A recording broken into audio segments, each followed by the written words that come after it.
Bem, bom dia a todos. Eu peguei o cronômetro para garantir que eu não vou extrapolar o meu tempo, porque eu sou a única mulher nessa mesa. E eu gosto de falar. Os meninos são contidos, né? Eu não sou, então eu tenho que me cuidar. Eu quero, primeiramente, agradecer na pessoa do Dr. Walter, que é um querido amigo, que também prestigia sempre os nossos eventos de direito previdenciário do IEPREV. Então, embora ele não esteja na sala, eu quero agradecer na pessoa dele o convite. É o segundo ano que eu posso estar com vocês, e é sempre uma alegria. Quero também agradecer na pessoa do Dr. Rafael, né, que eu só tive a oportunidade de conhecer neste evento, embora ele seja o vice-presidente, nós não tínhamos ainda tido a oportunidade de conversar. É uma pessoa que eu já tenho um grande carinho, principalmente até porque temos posicionamentos próximos no que se refere à questão da Folha. E também cumprimentar a todos da mesa, agradecer os meninos, alguns eu já conhecia, os meninos, né? É jeito de paranaense falar. Então, todo mundo é menino, e quem é gaúcho é guri. Então, como eu sou do Paraná, todos são meninos. E agradecer a todos vocês que acordaram cedo após aquela festa maravilhosa de ontem e não nos abandonaram. Porque, quando eu acordei, eu pensei, será que eles vão aparecer? Eu tive essa dúvida. Afinal de contas, ontem estava muito bom, como tudo que a Bradt faz. O tema que eu vou tratar é um tema que vocês já conhecem.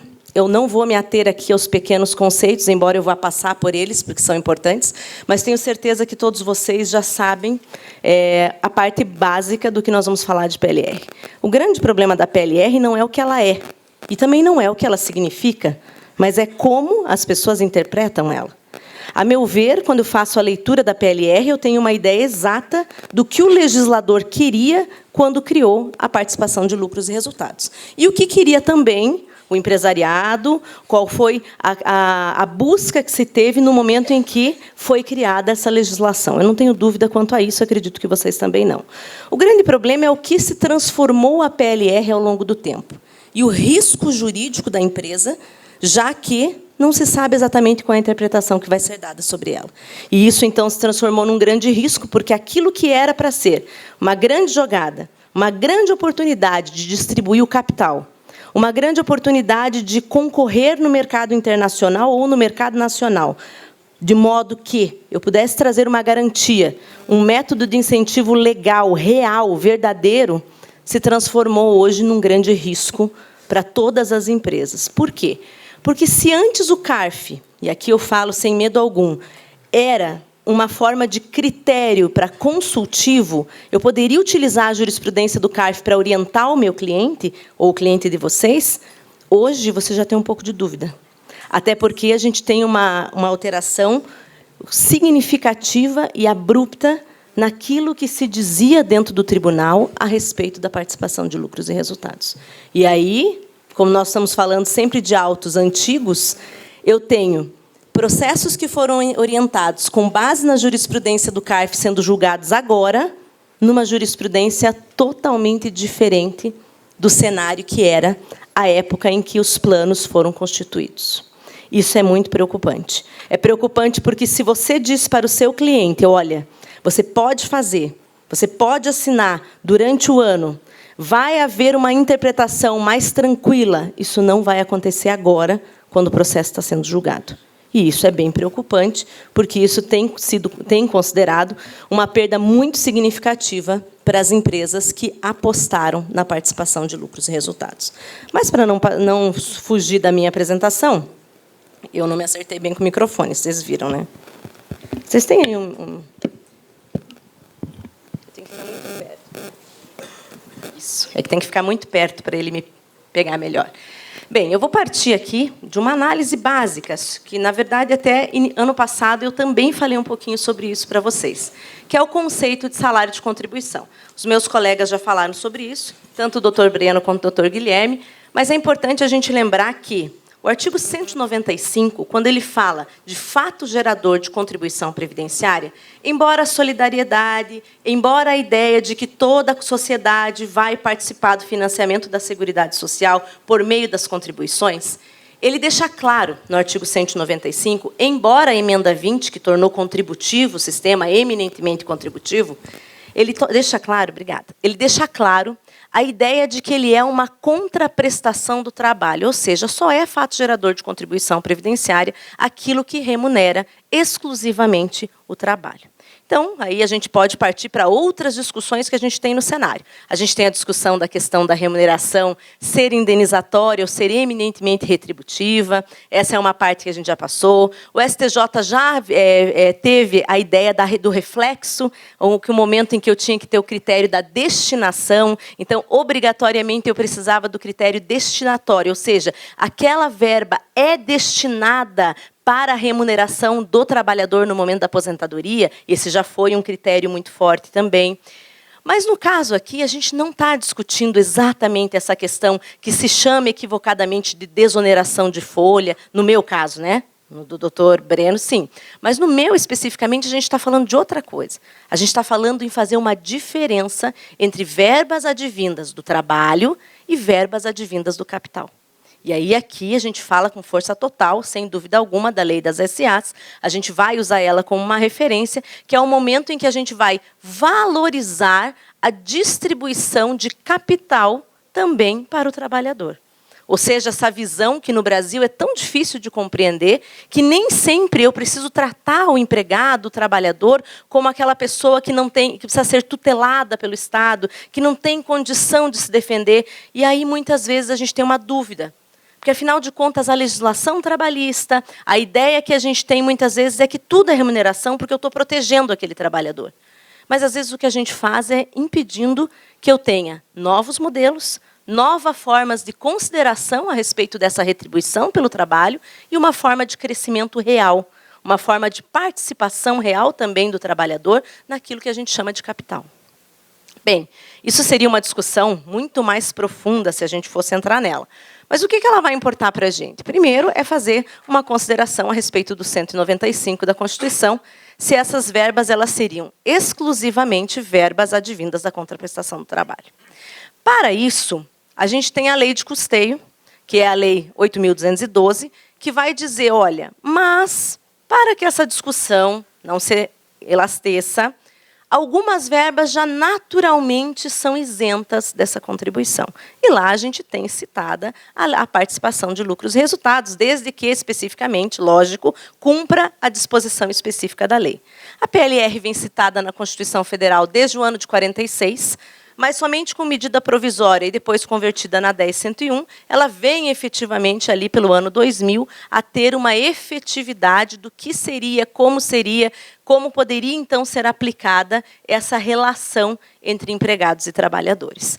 Dessa relação, então, a gente tem uma alteração que surge, a gente já tinha a legislação citando a PLR, mas ainda não era muito claro, ainda dava muitos problemas. Então, a reforma trabalhista vem e cita lá no seu 611-A a possibilidade de que, havendo PLR tratada em convenção coletiva, essa ainda seria superior àquilo que diz a lei da PLR. Por quê? Isso tudo vem de uma necessidade, de uma intenção do próprio empresariado, um trabalho que foi realizado pelas confederações, que foi no sentido de, olha, o acordo coletivo tem que valer. Vejam, a gente tem convenção, perdão, não acordo. A convenção coletiva tem que valer, a gente está tratando, a gente está liderando. São lá, esses dias nós julgamos um processo em especial que tinha 112 empresas numa convenção, mas simplesmente é desconsiderado o que diz lá e considerado aquilo que é a interpretação realizada dentro do tribunal. E isso nos leva a uma total insegurança jurídica. Aonde essa problemática desemboca hoje? Tentando ser um pouco mais objetiva, porque é bastante coisa que eu quero mostrar. Ela nos leva a dois problemas. Primeiro, seria... Oi, bati em mim mesmo. O regulamento, pela Lei 10.101, quais seriam os limites dessa interpretação. E quando eu falo limites dessa interpretação, é entender exatamente o que diz a letra da lei. Porque a letra da lei ela é, né, soberana. Mas o problema é aquilo que se depreende do que está dito ali, que tem sido hoje o grande problema da PLR. Eu tive a oportunidade de escrever alguns artigos com o professor Dalton Miranda, e nós tratamos justamente do critério de um positivismo que não está ali. Ou seja, vem sendo aplicado pelo Tribunal Administrativo questões que não estão escritas. E daí nós vamos verificar quais são elas para que a gente possa compreender aonde chega esse positivismo exagerado. Vejam, eu coloquei ali não se confunde com remuneração. Nós temos a posição do CARF, e aí referente já à parte que me coube da apresentação, que é falar da jurisprudência, nós temos uma posição que vai se referir, eu coloquei os principais temas: semestralidade, participação de sindicatos, assinatura prévia, mecanismos claros de aferição, instrumento apartado e territorialidade. Vejam, a gente está falando de um tema, mas ele se desdobra em diversas outras possibilidades. Qual que é o maior problema quando a gente fala aqui de julgamento no Tribunal Administrativo? É porque quando eu passo pela turma ordinária, para chegar à Câmara Superior, eu tenho a questão do conhecimento do recurso especial. E aí a gente vem num ponto que é bem sensível dentro do tribunal. Por quê? Porque, em se tratando de um recurso do contribuinte, tem se colocado uma condição de prejudicialidade. Qual é? O fato de que, se o contribuinte não conseguir fazer subir todas essas verbas, já que eles consideram que o plano ele é dividido nessas verbas, se ele não conseguir um acórdão paradigma, ou vários acórdãos paradigma, para que subam todos esses temas, ele não pode ver o seu recurso apreciado. Pelo fato de que é entendimento lá da maioria, né, sou voto vencido, na verdade, maioria por qualidade, não é maioria, perdão, é voto de qualidade, de que a gente precisa receber um recurso para todas essas verbas. Pergunto para vocês, quem aqui atua no CARF, é fácil o conhecimento? É fácil achar um paradigma que se adequa exatamente ao caso que eu estou lidando? Então, vocês imaginem que para o recurso do contribuinte ser analisado, caso, na turma ordinária ou na autuação, ele tenha tido glosado todas essas situações aqui, ele vai precisar de um paradigma que trate de todas elas, o que dificulta sobremaneira esse conhecimento. A gente tem um processo bem conhecido, você citou até, é o processo da Alcoa. O processo da Alcoa tem uma discussão gritante, o primeiro que subiu a respeito dessa questão de conhecimento, é um processo publicado, então eu posso comentar, processo antigo, processo publicado, então não teria problema nenhum de comentar. Apenas até para a gente usar como uma ilustração da problemática que hoje o contribuinte enfrenta na questão da participação de lucros e resultados. Já no caso do recurso que vem da Fazenda, esse recurso, segundo o entendimento da Câmara Superior, ele pode trazer um único tema. Porque um único tema desses seria suficiente para desvirtuar todo o plano. Ou seja, nós perderíamos toda a PLR em razão de um único tema. O que é mais gritante que nos leva também a uma certa perplexidade? O fato de que, se eu tiver um único pagamento para um único trabalhador, ele também vai desvirtuar o plano inteiro. Isso significa que, se eu fiz um pagamento de uma rescisão, e essa rescisão ela me envolveu ali uma determinada verba a ser paga, para um único trabalhador, esse pagamento foi feito em mais de 2 vezes ao ano, eu corro o risco, se isso não estiver muito claro e eu não tiver especificações dentro do processo, eu corro o risco de glosar o pagamento de 500 trabalhadores, 800 trabalhadores, por causa de um único que houve uma rescisão e teve um pagamento fora do prazo. Então, tem muitas questões que talvez precisem ser melhor debatidas, tem muitas questões que precisam ser melhor analisadas, porque estão levando a uma negativa geral da PLR. Então, partindo aqui para a nossa jurisprudência, eu tenho pouco tempo, a gente tem que falar muito rápido de PLR, assim é difícil. A questão da periodicidade. Então, eu citei ali um acórdão, esse material vai ficar para todos também depois. Eu fui citando alguns acórdãos apenas para que vocês conheçam os 2 argumentos. Esses votos que eu citei são votos que sempre tem o relator e tem a declaração de voto, para que fique muito claro também, tanto o posicionamento dos contribuintes, quanto o posicionamento da Fazenda. Por que eu gosto de falar desses 2 posicionamentos? Todos os votos de PLR de 2015 para cá são votos de qualidade. Então, eu acho que isso é um fator importante. Eu não estou criticando o voto de qualidade, eu até acho que o voto de qualidade ele é importante dentro do tribunal administrativo, nós teríamos que fazer muitas ressalvas a respeito do tema. Eu quero só que fique claro, eu não critico o voto de qualidade em si, mas a situação do voto de qualidade ser sempre contra o contribuinte é um pouco complicada, porque a gente tem que analisar o caso a caso. Mas aqui, em PLR em especial, todos os votos contrários são de qualidade. E aí tem declaração de voto, sempre reproduzindo qual é o posicionamento dos contribuintes. Então, normalmente, a gente reveza e alguém faz a declaração de voto para poder ressalvar também o nosso posicionamento. Questão da periodicidade. O que me incomoda na periodicidade, eu acredito que é uma coisa a ser pensada também. Se eu tenho pagamento fora das duas possibilidades semestrais, tem duas coisas que eu preciso analisar.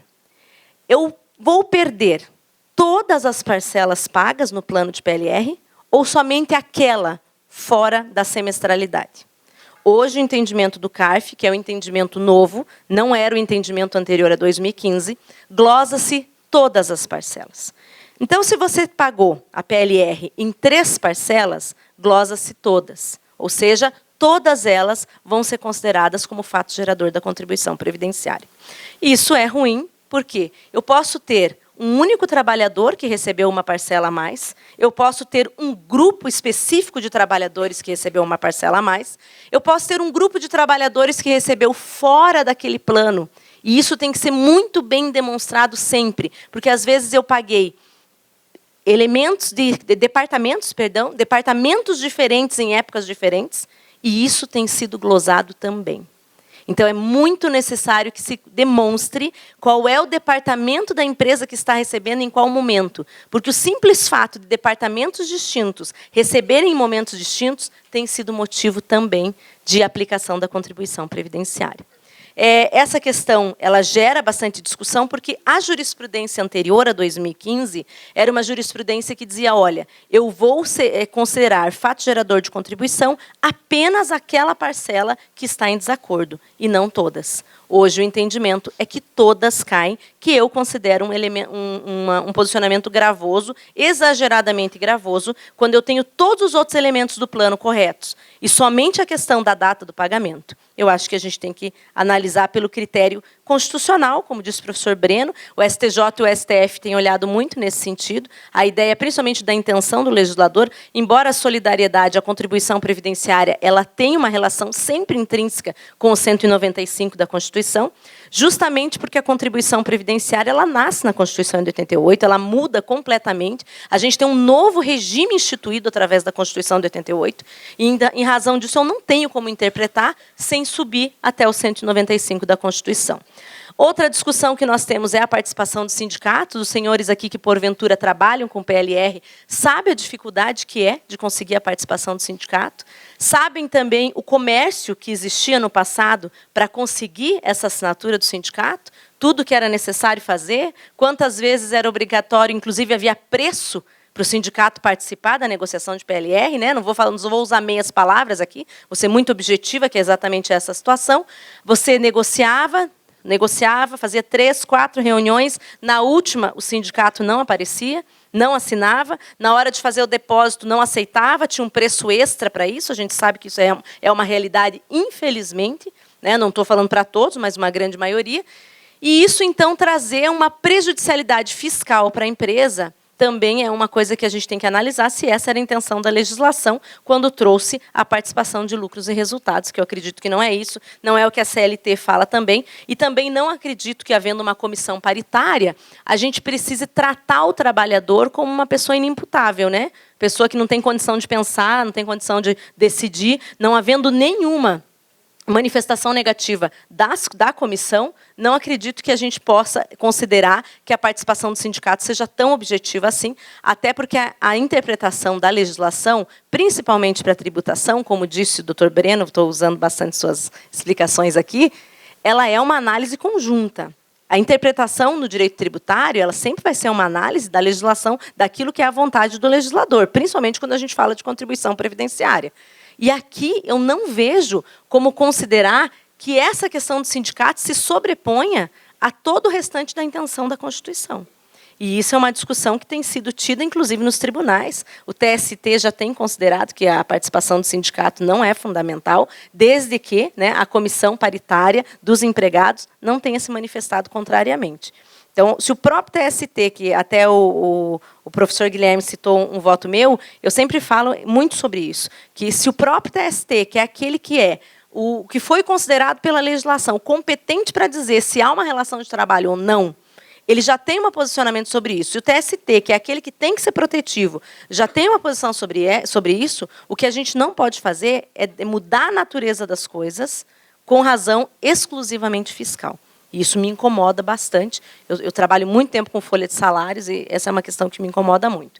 Bem, assinatura prévia. Estou quase no meu tempo já, tenho mais 5 minutinhos, né, que você vai me dar. A assinatura prévia é a questão mais esdrúxula do mundo. Eu vou dizer para vocês que essa é a questão que mais gera debate e discussão no tribunal. Você disse assim, acabou meu tempo? Eu sabia, eu nem vou olhar. Esses meninos estão querendo me cortar, gente. Vou falar mais 5 minutos. Essa questão é a mais complexa do tribunal. Essa é mais complexa por quê? Porque lê-se ali aquilo que não foi dito. Essa é de gerar uma certa indignação. E falo isso, escrevo sobre isso, discuto muito isso no tribunal. Em que momento a legislação fala, e aqui eu pergunto para vocês, em prévio exercício? Isso não existe. A legislação fala em pacto prévio. Mas interpretar que esse pacto tem que ser assinado antes do ano calendário ou antes do exercício do período aquisitivo é uma inovação legal, né? É criar uma norma onde ela não existe. E isso sim, né? Eu imagino que para os senhores seja objeto de judicialização. Eu não acompanho, estou muito tempo fora da advocacia nos últimos anos, mas eu imagino que para vocês seja um objeto de judicialização. Porque, afinal de contas, eu faço a leitura da lei, eu já fiz a leitura da lei 20 mil vezes nesses últimos 4 anos, tentando encontrar aonde está o texto que me possibilite sequer essa interpretação. A legislação fala em pacto prévio. Ela fala que o acordo tem que ser assinado antes do pagamento. Não consigo interpretar dali que seja prévio ao exercício. Ainda tem uma outra interpretação. Nós temos a mais gravosa.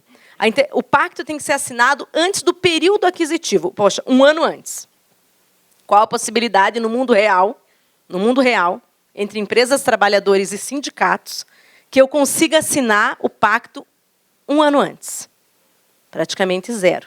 Por mais organizada que a empresa seja. Número 2, ele tem que ser assinado até julho.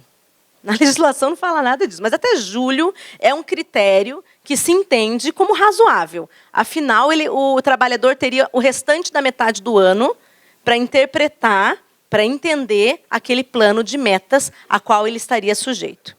E o terceiro, que é o voto vencido nosso, que é o voto de qualidade, né? A gente perde por voto de qualidade, mas os 4 contribuintes que hoje estão lá, e mesmo com as 4 alterações que nós tivemos desde 2015, a gente continua votando nesse sentido, de que tem que ser prévio ao pagamento. Até porque, muitas vezes, você passa o ano discutindo as metas, cumprindo as reuniões necessárias para conseguir assinar e fazer o pagamento. Tá? Esse gera bastante discussão. Em razão do pacto prévio, regras claras são automaticamente consideradas equivocadas pelo CARF, independente que suba a regra. Eu quase não vejo os contribuintes falando disso, e eu sempre me pergunto por que eles não falam disso. O que acontece lá? Eles consideram que a matéria não subiu, sobe só pacto prévio, mas eles junto glosam mecanismos claros de aferição e regras claras. Por quê? Porque se o pacto não foi prévio, uma decorrência legal no entendimento deles, se o pacto não é prévio, automaticamente não havia uma regra clara anterior para que o empregado conseguisse mensurar qual era a sua obrigação dentro do plano de metas. Eu fico surpresa, às vezes, quando o contribuinte não bate em cima desse ponto, ou não judicializa, porque o conhecimento dos recursos tem sido assim. Às vezes, o recurso fala de regra clara, e o que sobe no paradigma é pacto prévio. E essa interpretação elastecida que eles fazem tem sido suficiente para receber recurso que não poderia ser conhecido. Porque entende-se lá que se o paradigma está falando que o pacto, que a regra não é clara, mas a regra não é clara porque não foi assinado no momento. Não era esse o tema do recurso, mas tem subido. Então, essas são questões também que eu trago para que os senhores analisem como tem funcionado esse conhecimento dentro da Câmara Superior. Já elastecendo meu tempo, vou correr aqui. Instrumento apartado, desse eu tenho pelo menos uma boa notícia, algo é bom, né? Nós julgamos aí recentemente, no ano passado até, foram 4 processos, até são 4 processos que eu fui relatora, e que o instrumento ele estava fora do plano de PLR. Então, eu tinha o plano de PLR, eu tinha a convenção coletiva, e a convenção se remetia a uma resolução, nesse caso era a instituição financeira, a uma resolução interna do banco que previa quais eram as metas. E aí, nesse caso, a gente conseguiu ter um voto positivo, no sentido de que a própria convenção citava essa resolução, e depois o próprio plano de PLR também citava essa convenção, então, nesse caso, não teria por que não aceitar o documento apartado, embora haviam decisões anteriores dizendo que o documento jamais poderia estar apartado, ele teria que estar claro dentro da PLR. Territorialidade, essa também tem gerado muita discussão. Então, quando nós temos empresas, primeiro, com sede matriz em territórios distintos, e muitas vezes a gente teve, e aí me surpreende também, a gente teve decisão do Tribunal do Trabalho, determinando que se aplicasse para um mesmo trabalhador da filial a mesma regra da matriz, a gente tinha sentença, a empresa cumpriu a sentença trabalhista, sendo obrigada a dar para o empregado da filial as mesmas condições da matriz. E depois a empresa foi autuada por ter estendido o direito da matriz para o empregado da filial. E aí isso também me gera aqui, né? Me gera. Essa decisão me gera. Gera uma certa inconformidade, e eu acho uma certa indignação, porque, afinal de contas, embora eu compreendo, todos nós aqui, como estudiosos do direito, nós conseguimos compreender legislação trabalhista, previdenciária, tributária, elas têm nuances nas quais elas vão se aproximar e nuances nas quais elas vão se afastar. Eu não tenho dúvida que, por exemplo, para interpretar o que diz o STF, para interpretar uma aposentadoria, eu não preciso me filiar a uma sentença do trabalho. Compreendo, porque lá o INSS não foi parte do processo. Essa alegação do STF, o processo que fala sobre isso, ele fala de aposentadoria. Mas, no caso da tributação, eu não tenho como não me filiar, a não perceber a equivalência entre as decisões. Porque eu estaria obrigando a empresa a cumprir uma norma trabalhista, uma sentença trabalhista, e essa mesma sentença estaria obrigando a empresa a descumprir uma norma tributária? Isso não existe. E aí, nesse ponto, o julgado do STF, que é tão citado, ele não serve, porque ele está se referindo à aposentadoria. E aqui nós estamos nos referindo a fazer com que a empresa seja autuada, obrigada a cobrar algo, em razão de um cumprimento que ela fez numa sentença, que seria entendida pelo auditor fiscal um descumprimento da legislação. Então, são essas questões que eu coloco para vocês que têm levado, sim, a uma certa indignação, eu diria, coletiva, no que se refere lá aos julgados da Câmara Superior. E também um esvaziamento dos senhores, que não aparecem mais lá para sustentar conosco, eu sempre falo, porque às vezes já sentem que a matéria está um pouco perdida e que não há mais a esperança, embora alguns rostinhos que eu sempre vejo lá, muitos deixaram de sustentar, e eu acho uma pena, porque eu ainda acho que toda vez que o advogado ele se afasta de um lugar, a advocacia é isso, é ser combativo, é estar lá, é ficar marcando presença, fixando seu posicionamento. Todas as vezes que a advocacia se afasta de um lugar, esse lugar ele começa a ser tirano. E eu acho que a gente tem que ter sempre esse cuidado. Eu sou advinda dos quadros aí da Previdência, trabalhei muitos anos com Previdência Social, e digo para vocês, quando a advocacia se afastou de dentro do INSS, o INSS chegava a ter a pachorra de colocar na parede: você não precisa de advogado, descumprindo as prerrogativas do advogado. Então, eu só digo para vocês, não se afastem do Tribunal Administrativo do CARF, porque quanto mais afastados vocês, a OAB, as confederações e os sindicatos estiverem, mais as coisas vão passar a acontecer de um modo que não vai ser possível depois ser recuperado.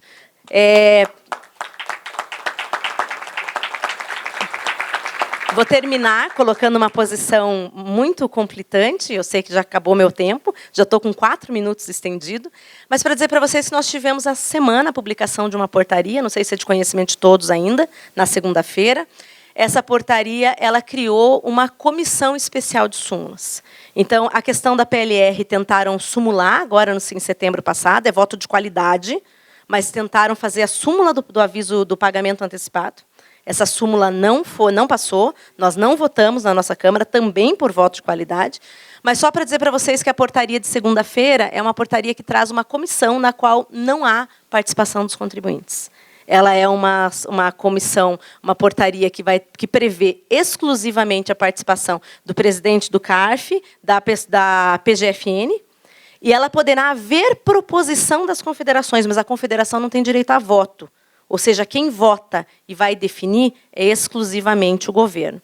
E tem um outro ponto que é preocupante. Basta que tenham 3 decisões a respeito da matéria e não há ressalva na portaria de que essa decisão seja por voto de qualidade. Isso quer dizer que esses votos que nós estamos aqui há 3, 4 anos batendo, discutindo, stock option, que a gente também tem sempre por qualidade, pode ser que vire uma súmula nesse final de ano. Então, eu coloco para vocês, porque eu acho que a advocacia, nesse momento, tem que se unir. Né? Eu, como sou advogada, só estou licenciada, mas conclamo a advocacia a participar, a discutir, a pensar a respeito disso. Porque se a gente tiver uma súmula que é decidida exclusivamente pela Fazenda e pelo CARF, sem participação, sem que haja, na verdade, a paridade, a gente está partindo para um tribunal de exceção. Nunca mais a gente vai aprovar nada lá dentro. Muito obrigada.